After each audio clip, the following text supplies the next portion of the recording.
नमस्कार दोस्तों, स्वागत है आप सब लोगों का आरपीएससी एग्ज़ाम्स यूट्यूब चैनल पर। और दोस्तों, आज के इस वीडियो में अभिप्रेरणा के सिद्धांतों के बारे में अपन बात करने वाले हैं। रीट की साइकोलॉजी अपन लोग पढ़ रहे हैं और मनोविज्ञान के अंतर्गत 5 यूनिट हैं। एक यूनिट आपकी कंप्लीट हो चुकी है, दूसरी यूनिट चल रही है जिसमें अधिगम का पूरा टॉपिक 14 वीडियो में करवा दिया है और 2 वीडियो यानी कि अभी तक टोटल 16 वीडियो अपलोड किए जा चुके हैं यूनिट नंबर 2 के। लास्ट 2 वीडियो में अपन ने अभिप्रेरणा के बारे में डिस्कस किया और अभिप्रेरणा के तत्वों के बारे में डिस्कस किया। ठीक है, परिभाषाओं को देखा, विशेषताओं को देखा।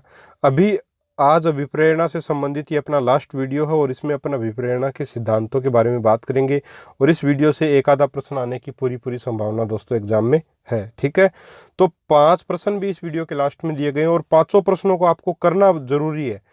अगर इन 5 प्रश्नों को आपने नहीं किया तो आप अभिप्रेरणा में बहुत सारी चीज़ें खो दोगे। मैं आपको पहले बोल रहा हूँ, क्योंकि ये जो 5 प्रश्न हैं इनमें जो मैं आज पढ़ाऊंगा उसमें से तो 1-2 प्रश्न ये, बाकी कुछ क्वेश्चन नए हैं और वो सिद्धांत जो वो मैं पढ़ा नहीं रहा हूँ क्योंकि छोटे छोटे सिद्धांत बिल्कुल एक्स्ट्रा वहीं क्वेश्चंस में ही आपको उन सिद्धांतों को मैं स्पष्ट कर दूंगा। ठीक है, तो शुरू कर लेते हैं दोस्तों आज का अपना वीडियो अभिप्रेरणा के सिद्धांत। और अभिप्रेरणा के सिद्धांत में अपन डिस्कस करेंगे सबसे पहले जो सिद्धांत अपना आपका मूल प्रवर्त्यात्मक सिद्धांत, यानी मूल प्रवृत्तियों का सिद्धांत। मूल प्रवृत्तियों को जन्मजात बताया है किसने? विलियम मैकडूगल ने। और मूल प्रवर्त्यात्मक सिद्धांत भी किसने दिया है? विलियम मैकडूगल ने ही दिया है। विलियम मैकडूगल ने मूल प्रवृत्तियों को क्या बताया है? जन्मजात बताया है। और मूल प्रवर्त्यात्मक सिद्धांत भी किसने दिया है? मैकडूगल ने दिया है। और याद करें कि ट्रिक क्या है? मूल शब्द है इस सिद्धांत की स्टार्टिंग में, मूल शब्द मूल से ही क्या बनता है? मैकडूगल बनता है। ठीक है, तो इस प्रकार से थोड़ा याद कर सकते हैं। फिर है संवेग उत्पन्न होने पर जो क्रिया होती है उसे मूल प्रवृत्ति कहते हैं। इन्होंने 14 मूल प्रवृत्तियां बताई। जो मैकडूगल है इन्होंने कितनी मूल प्रवृत्तियां बताई हैं? 14। याद रखनी इंपॉर्टेंट है। ठीक है, और देखिए संवेग उत्पन्न होने पर, व्यक्ति के अंदर अंदर संवेग उत्पन्न होने पर, जैसे क्रोध संवेग हो गया तो उसके लिए भी क्या होती है? मूल प्रवृत्ति होती है। तो प्रत्येक संवेग से संबंधित मूल प्रवृत्ति बताई इन्होंने और टोटल 14 मूल प्रवृत्तियां बताई हैं, यानी 14 संवेग ही बताए हैं। गिलफोर्ड ने भी कितनी मूल प्रवृत्तियां बताई हैं? 14 मूल प्रवृत्तियां बताई हैं।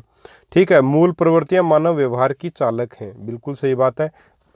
अब आगे देखते हैं, जो इम्पोर्टेंट है वो यही है कि आपको एक तो नाम ध्यान में रखना है किसने दिया है सिद्धांत और कितनी मूल प्रवृत्तियां बताई। ठीक है साथियों, अब देखिए प्रत्येक संवेग से संबंधित एक मूल प्रवृत्ति जो है वो होती है। तो सबसे पहले बात करें संवेगों की, तो भय संवेग जो है उससे संबंधित मूल प्रवृत्ति क्या है? पलायन। यानी व्यक्ति को भय लगेगा तो पलायन का मतलब वहाँ से चले जाना, यानी कि अगर व्यक्ति को भय आ रहा है किसी चीज़ से तो वह वहाँ से चला जाएगा, पलायन कर जाएगा। फिर क्रोध अगर व्यक्ति को आएगा तो उसके लिए मूल प्रवृत्ति है युयुत्सा, आक्रमण या युद्ध। वो आक्रमण या युद्ध कर देगा, उसको क्रोध आएगा तो। ठीक है, अटैक कर देगा, जाहिर सी बात ऐसा ही होता है। भूख है तो भोजन अन्वेषण, यानी भोजन खाने की जो प्रवृत्ति आती है उसमें भूख लगने पर। घृणा संवेग जब उत्पन्न होता है तो अप्रियता, विकर्षण, यानी किसी से घृणा है तो जाहिर सी बात है, आकर्षण का मतलब व्यक्ति की तरफ मोहित होना और विकर्षण का अर्थ है व्यक्ति से नफरत करने लग जाना। तो घृणा किसी से है तो विकर्षण या अप्रियता होगी। वात्सल्य, पुत्र कामना, वात्सल्य का भाव अगर आने लगता है तो पुत्र कामना मूल प्रवृत्ति उसकी होती है। कष्ट अगर संवेग अगर व्यक्ति में उत्पन्न होता है तो उसकी मूल प्रवृत्ति होती है संवेदना। आश्चर्य है तो उसका होता है जिज्ञासा। ठीक है, मूल प्रवृत्ति। कामुकता अगर संवेग उत्पन्न होता है तो मूल प्रवृत्ति है काम। ठीक है, यानी काम की क्रिया वह करेगा, कामुकता उत्पन्न होगी तो। फिर है आत्महीनता। आत्महीनता के लिए जो मूल प्रवृत्ति है वो है विनीत भाव, अच्छा भाव। ठीक है, आत्माभिमान, आत्मदर्शन, इसके लिए आत्माभिमान के लिए आत्मदर्शन क्या है? मूल प्रवृत्ति। थोड़ा ध्यान में रखना, आपको इंपॉर्टेंट है। एकाकीपन के लिए मोस्ट इंपॉर्टेंट है, एकाकीपन के लिए मूल प्रवृत्ति है सामूहिकता। एकाकीपन के लिए मूल प्रवृत्ति क्या है? सामूहिकता है। अधिकार भावना संवेग के लिए मूल प्रवृत्ति क्या है? संग्रह करना है। रचनानुभूति संवेग के लिए मूल प्रवृत्ति रचना प्रवृत्ति है। और संवेग आमोद अगर संवेग है तो उसके लिए हास्य क्या होगा? मूल प्रवृत्ति होगी। तो ये सिद्धांत है इतना डिटेल में आपको याद रखने की आवश्यकता बहुत ज़्यादा तो नहीं है, लेकिन आसान आसान है, 2-4 बार इनको पढ़ोगे तो ध्यान में आ जाएंगे, रटने की आवश्यकता नहीं है। और ये सिद्धांत आपका अभिप्रेरणा का सिद्धांत, और पहला सिद्धांत अपन ने पढ़ लिया मूल प्रवर्त्यात्मक सिद्धांत, जो विलियम मैकडूगल के द्वारा दिया गया है। नेक्स्ट सिद्धांत देखिए, मनोविश्लेषणात्मक सिद्धांत। अपन सब लोग जानते हैं कि ये सिद्धांत किसके द्वारा दिया गया है, सिगमंड फ्राइड के द्वारा दिया गया है। इस सिद्धांत के अनुसार अचेतन मन में दमित इच्छाएं व्यक्ति को क्रिया करने के लिए क्या करती हैं, प्रेरित करती हैं। ये मनोविश्लेषणात्मक सिद्धांत है। और सिगमंड फ्राइड ने मूल प्रवृत्तियां कितनी बताई हैं, 2, ये मैंने पढ़ा दिया। वैसे 2 मूल प्रवृत्तियां बताई, एक तो कौन सी, जीवन मूल प्रवृत्ति जो कि सकारात्मक बातों से संबंधित है, और दूसरी है मृत्यु मूल प्रवृत्ति जो कि नकारात्मक बातों से संबंधित है। ठीक है, नेक्स्ट अपना सिद्धांत जो है, मेरे हिसाब से इसको ज़्यादा क्लियर करने की आवश्यकता नहीं होगी, आप आसानी से समझ सकते हैं। और उपलब्धि अभिप्रेरणा सिद्धांत। साथियों, जो उपलब्धि अभिप्रेरणा सिद्धांत है, ये किसने दिया है, हार्वर्ड विश्वविद्यालय के मनोवैज्ञानिक डेविस सी मैकलीलैंड के द्वारा ये सिद्धांत दिया गया है। अब डेविस सी मैकलीलैंड जो हैं, इनके सहयोगी कौन थे इस सिद्धांत में, तो वो जो सहयोगी थे, जो हेल्पर थे, वो थे एटकिंसन और होएंगिया। ये दोनों के दोनों क्या थे, सहयोगी थे।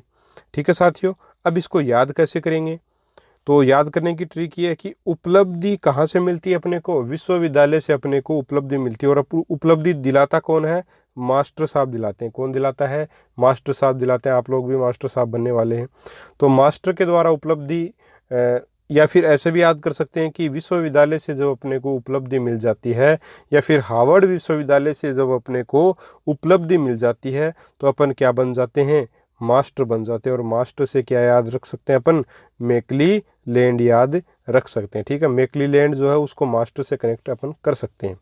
मैं से दोनों स्टार्ट हो रहे हैं, और इसके सहयोगी कौन कौन हो जाएंगे, एटकिंसन और होएंगिया हो जाएंगे। इस प्रकार इसको याद रखेंगे। एक ये लाइन है, ये इंपॉर्टेंट है कि उपलब्धि अभिप्रेरणा में उपलब्धि चाह व्यक्ति को क्रिया करने के लिए प्रेरित करती है। उपलब्धि अभिप्रेरणा सिद्धांत क्या कहता है कि उपलब्धि प्राप्त करने की इच्छा होने के कारण, यानी उपलब्धि अभिप्रेरणा में क्या होता है कि उपलब्धि की चाह, यानी कि व्यक्ति जो किसी उपलब्धि को हासिल करना चाहता है, तो उसको चाह था उस चीज़ की, जाहिर सी बात उस उपलब्धि की, तो उस उपलब्धि की वो जो चाह है, उसी के कारण वो क्या करता है, क्रिया करता है। ठीक है, और फर्नाल्ड के अनुसार क्या है कि उपलब्धि अभिप्रेरणा से तात्पर्य श्रेष्ठता के विशेष स्तर को प्राप्त करने से। तो ये ज़्यादा इंपॉर्टेंट डेफिनेशन नहीं है, याद रखने की आपको आवश्यकता नहीं है। बस आप उपलब्धि अभिप्रेरणा में इतना ध्यान में रख लीजिएगा कि आपका जो सिद्धांत दिया गया है वो मैकलीलैंड के द्वारा दिया गया है, और हार्वर्ड विश्वविद्यालय में मनोवैज्ञानिक थे, और इनके सहयोगी एटकिंसन होएंगिया थे। और उपलब्धि अभिप्रेरणा में इस सिद्धांत के अनुसार क्या होता है कि उपलब्धि की चाह जो है वो व्यक्ति को क्रिया करने के लिए प्रेरित करती है। बस इतनी बातें याद रखनी, ज़्यादा याद नहीं रखना। नेक्स्ट सिद्धांत है आवश्यकता पदानुक्रमिक सिद्धांत। साथियों, ये सिद्धांत इंपॉर्टेंट है, ये बता दिया मैंने, पढ़ा दिया है। अधिगम के सिद्धांतों में भी जो है ये आता है, और वहीं अपन ने इसको पढ़ा है, तो फिर से पढ़ाने की मेरे हिसाब से आवश्यकता नहीं है। इसे अधिगम का मानवतावादी सिद्धांत भी कहते हैं। ठीक है, जो आवश्यकता पदानुक्रमिक सिद्धांत है, इसको अधिगम का मानवतावादी सिद्धांत के नाम से भी जाना जाता है। मेस्लो के द्वारा ये सिद्धांत दिया गया, और इसमें सहयोगी याद रख लीजिएगा, सहयोगी ये लिख लीजिएगा आप। वहाँ पे जो सिद्धांत, यहाँ पे दोबारा लिखने की आवश्यकता नहीं है आपको, जो मैंने सिद्धांत आवश्यकता पदानुक्रमिक सिद्धांत या मानवतावादी सिद्धांत जहाँ पढ़ाया था, वहाँ लिख लीजिएगा कि मेस्लो का सहयोगी कौन था, और कार्ल रोजर्स था। कौन था, कार्ल रोजर्स था। ठीक है, तो ये थोड़ा सा आपको लिख लेना है। ठीक है साथियों, अभी अपन बात करें आगे, तो अपन जानते हैं कि मेस्लो ने 5 आवश्यकताएं बताई थी। कितनी आवश्यकताएं बताई थी साथियों, 5 आवश्यकताएं बताई थी, जो क्रिया करने के लिए अपने को क्या करती हैं, प्रेरित करती हैं। पहली आवश्यकता दैहिक या शारीरिक आवश्यकता, फिर सुरक्षा की आवश्यकता। जाहिर सी बात, शारीरिक आवश्यकता व्यक्ति की पूरी जब हो जाती है तो वो सुरक्षा की कामना करता है। फिर सुरक्षा भी मिल जाती है तो स्नेह, प्रेम वगैरह, संबंधता यानी शादी वगैरह करने की कोशिश करता है।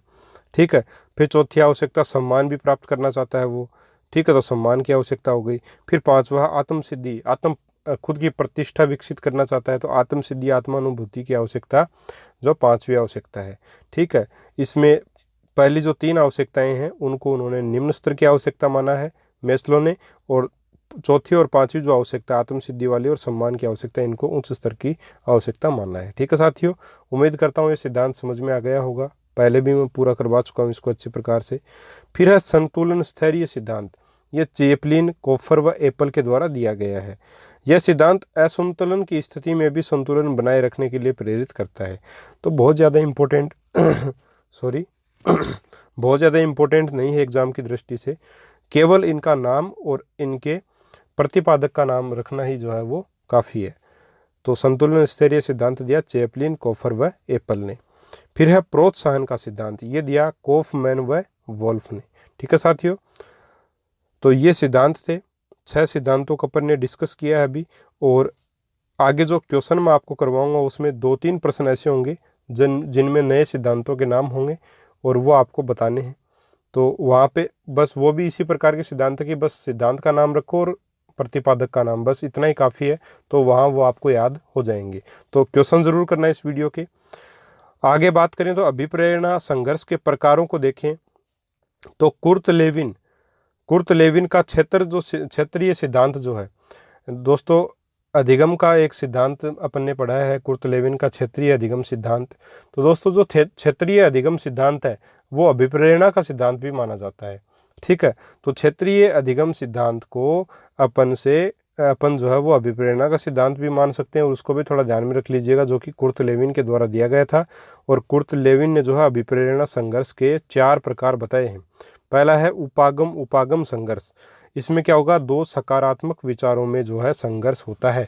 यानी कि व्यक्ति के दिमाग में 2 चीज़ें, व्यक्ति के सामने 2 टारगेट है मान लीजिए, एक तो रीट का एक पटवारी का, दोनों आपके, एक तो रीट का हो गया एक पटवारी का, दोनों चीज़ें अच्छी हैं, दोनों जॉब अच्छी हैं, बढ़िया हैं।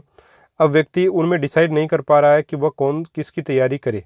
ठीक है, तो ये जो संघर्ष है ये उपागम संघर्ष होगा, क्योंकि दोनों सकारात्मक हुई, दोनों में जॉब मिलेगी, बढ़िया बात है। ठीक है, फिर है परिहार संघर्ष, यानी कि 2 नकारात्मक विचारों में संघर्ष होता है। यानी कि एक, ये वही वाली बात है कि एक तरफ कुआं एक तरफ खाई। अब व्यक्ति को गिरना जरूर है किसी न किसी में, तो जाहिर सी बात है व्यक्ति को किस तरफ जाना चाहिए। अब दोनों नेगेटिव चीज़ें हैं, दोनों में जाने से व्यक्ति को नुकसान होगा, लेकिन उसको जाना ही है तो वह जाहिर सी बात है वो सोचेगा कि किस में जाना चाहिए उसको, तो कुएं की बजाय जो है खाई में जाना पसंद करेगा। तो दोनों नेगेटिव विचार हैं वैसे, लेकिन यहाँ पे जो है आपका 2 नकारात्मक विचारों में हो जाएगा परिहार संघर्ष। उम्मीद करता हूँ समझ गए होंगे। फिर है उपागम परिहार संघर्ष, यानी एक सकारात्मक और एक नकारात्मक विचार होगा। यानी कि एक तो सोचेगा कि मैं रीट की तैयारी कर लूँ, दूसरा विचार यह है कि मैं रीट की तैयारी नहीं करूँगा, मैं कृषि वगैरह करके काम चला लूँगा। एक नेगेटिव विचार है, एक पॉजिटिव विचार है। तो जाहिर सी बात है यहाँ पे चुनने में आसानी होनी चाहिए, लेकिन काफ़ी बार समस्याएं हो जाती हैं तो आसानी नहीं रहती। तो जब एक सकारात्मक विचार और एक नकारात्मक विचार में दोनों में एक को चुनना हो, कभी कभी क्या है, एक सकारात्मक एक नकारात्मक विचार में कभी कभी इस प्रकार के विचार मिल जाते हैं कि उनमें से चुनना बड़ा कठिन हो जाता है।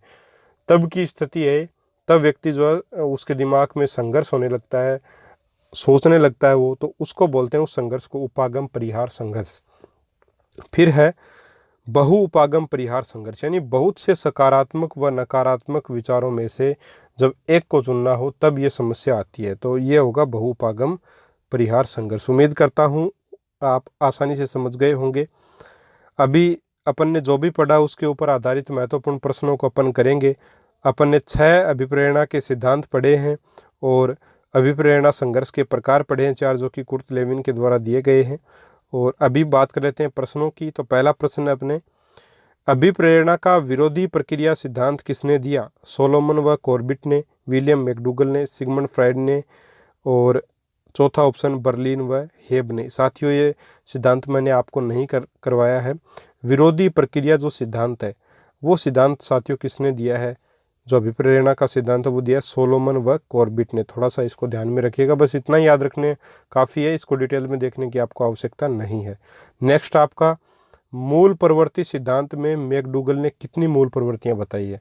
प्यारे साथियों अपन सब लोग जानते हैं कि मूल प्रवृत्त्यात्मक सिद्धांत में जो है मैकडूगल ने 14 मूल प्रवृत्तियां बताई हैं और 14 ही मूल संवेग भी बताए हैं। ठीक है, तो क्योंकि प्रत्येक संवेग से संबंधित मूल प्रवृत्ति होती है, इसलिए 14 मूल प्रवृत्तियां, तो संवेग भी 14 ही होंगे। नेक्स्ट अपन देखें प्रश्न, तो यहाँ पे ऑप्शन नंबर 1 सही हो जाएगा। तीसरा प्रश्न है, संवेदना मूल प्रवृत्ति के लिए संवेग है। भय, क्रोध, कष्ट, आश्चर्य। तो संवेदना जो मूल प्रवृत्ति है, संवेदना क्या है कि मूल प्रवृत्ति, इसके लिए संवेग कौन सा है? तो दोस्तों इसके लिए संवेग कौन सा होगा? भय होगा, क्रोध होगा, कष्ट होगा या आश्चर्य होगा? तो यहाँ पे सही आंसर होगा कष्ट। कौन सा ऑप्शन सही होगा? कष्ट होगा। कष्ट के लिए जो है, किसी को कष्ट हो रहा है तो उसके लिए मन में क्या आती है? अपनी संवेदना का भाव आता है। ठीक है, तो कष्ट के लिए मूल प्रवृत्ति क्या हो जाएगी? कष्ट। संवेग के लिए मूल प्रवृत्ति हो जाएगी आपकी संवेदना। ठीक है, नेक्स्ट आपका प्रश्न है, अभिप्रेरणा का द्विघटक सिद्धांत किसके द्वारा प्रतिपादित किया गया है? फ्रेडरिक हेज़बर्ग, 2 थॉर्नडाइक, 3 मैकग्रेगर और 4 इनमें से कोई नहीं। तो दोस्तों अभिप्रेरणा का जो द्विघटक सिद्धांत है वो फ्रेडरिक हेज़बर्ग के द्वारा प्रतिपादित किया है, तो ऑप्शन नंबर 1 यहाँ पे सही रहेगा। नेक्स्ट आपका सिद्धांत है, मोस्ट इंपॉर्टेंट प्रश्न है, अभिप्रेरणा का एक्स व वाई सिद्धांत किसने दिया? फ्रेडरिक हेज़बर्ग ने, थॉर्नडाइक ने, मैकग्रेगर ने या इनमें से कोई नहीं। प्यारे साथियों, सबसे पहले मैं आपको बताना चाहूँगा कि इस प्रश्न का जो आंसर होगा वो क्या होगा? मैकग्रेगर होगा, ऑप्शन नंबर 3। अब एक्स जो सिद्धांत है वो क्या है और वाई सिद्धांत क्या है, ये थोड़ा सा देख लीजिए, इंपॉर्टेंट है, एग्जाम में आ सकता है, इसलिए बता देता हूँ डिटेल में। एक्स जो सिद्धांत है वो व्यक्ति को नेगेटिव बताता है, यानी नकारात्मक बताता है। एक्स सिद्धांत जो वो व्यक्ति को नकारात्मक बताता है कार्य करने के लिए, यानी कि यह व्यक्ति को क्या बताता है? नाकारा या नालायक, नालायक या नाकारा। एक्स सिद्धांत जो है वो क्या बताता है कि व्यक्ति नालायक और नाकारा होता है, वो कोई क्रिया करना ही नहीं चाहता, नेगेटिव बताता है। और वाई सिद्धांत है ये पॉजिटिव बताता है और बोलता है कि व्यक्ति जो है वो कर्मठता के साथ अपना कार्य करता है, मेहनत के साथ कार्य करता है, यानी पॉजिटिव चीज़ें बताता है वाई सिद्धांत। तो उम्मीद करता हूँ समझ गए होंगे। अभिप्रेरणा का एक्स व वाई सिद्धांत मैकग्रेगर के द्वारा दिया गया है। एक्स सिद्धांत नेगेटिव बातों पर बल देता है और बोलता है कि व्यक्ति नालायक और नाकारा होता है, जबकि वाई सिद्धांत व्यक्ति को पॉजिटिव बताता है और बोलता है कि वह कार्य अपना कर्मठता से, ईमानदारी से करता है। तो ये सारी चीज़ें हैं। तो ये 5 सिद्धांत इम्पोर्टेंट, 5 प्रश्न इम्पोर्टेंट है एग्जाम की दृष्टि से, आपको लिख लेना है इनको। और अगर वीडियो दोस्तों पसंद आया है तो प्लीज़ चैनल को लाइक ज़रूर करें और सब्सक्राइब करें। वीडियो को लाइक करने के बाद चैनल पर अगर नए हैं तो सब्सक्राइब कर लें चैनल को, ताकि आपको हमारे वीडियोज़ के नोटिफिकेशन मिलें और आप लोग भी जो फ़ायदा उठा सकें इस चीज़ का।